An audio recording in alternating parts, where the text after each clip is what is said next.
10টায় 10 দিক নিয়ে আমি অনস্বর রয়েছি আপনার সঙ্গে। প্রথম দফার ভোট রয়েছে আগামী শুক্রবার। তার আগে অবশেষে ডায়মন্ড হারবার কেন্দ্রের জন্য লোকসভা ভোটে প্রার্থী ঘোষণা করল বিজেপি।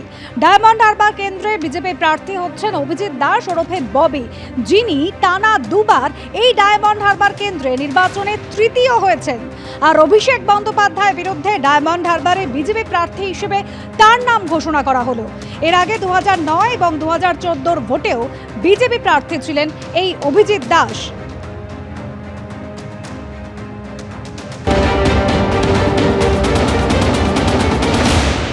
এখানে ভোটটা হবে অভিষেক বিরোধী ভোট, তৃণমূল বিরোধী ভোটও বলা যাবে না।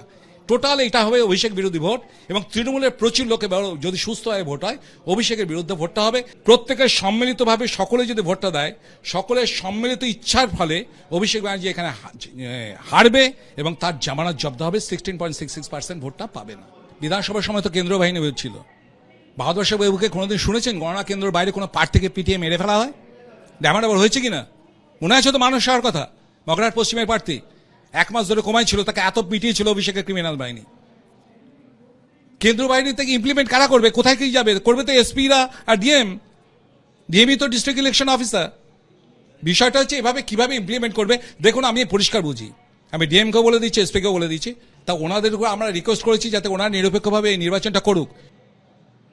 অভিজিৎ দাস তিনি দাবি করছেন যে যদি নিরপেক্ষভাবে ভোট হয় তাহলে জামানত জব্দ হবে অভিষেক বন্দ্যোপাধ্যায়।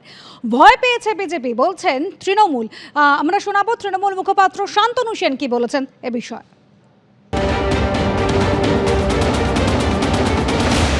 উনি যখন এই কথাগুলো বলছিলেন সম্ভবত আস্তাবলের ঘোড়াও হাসছিল।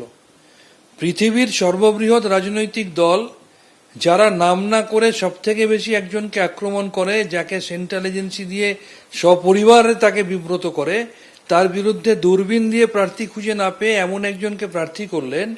তিনি 2014 সালে যখন অভিষেক প্রথম ডেবু ম্যাচ খেলতে নামে ডায়মন্ড হারবারে, সেখানেই অভিষেক ব্যানার্জির কাছে থার্ড হয়েছিলেন।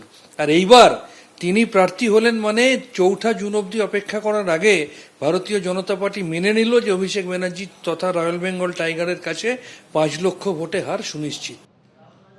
প্রথম দফার ভোটে 3 দিন আগে ডায়মন্ড হারবারের জন্য বিজেপি প্রার্থী ঘোষণা, আর এখানেই সেটিং এর তত্ত্ব তুলছে বাম এবং কংগ্রেস। হয়েছিল যে অভিষেককে বিজেপি যৌথ প্রার্থী হিসেবে ঘোষণা করে দেবে, তার চেয়ে বলছে একজনের নাম দিল।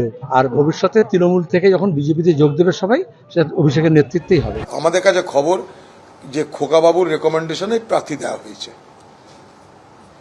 বিজেপি পার্টি, মোদি পার্টি, তারা নিজেরা খোকাবাবুকে তোফা দিতে চাইছে এটা। তার কিন্তু বাম কংগ্রেস সেখানে প্রার্থী দিয়েছে। আমরা আমাদের মতো করে লড়ব। ঠিক সময় ডায়মন্ড হারবারের জন্য বিজেপি প্রার্থীর নাম ঘোষণা করেছে আজ, বলছেন দিলীপ ঘোষ।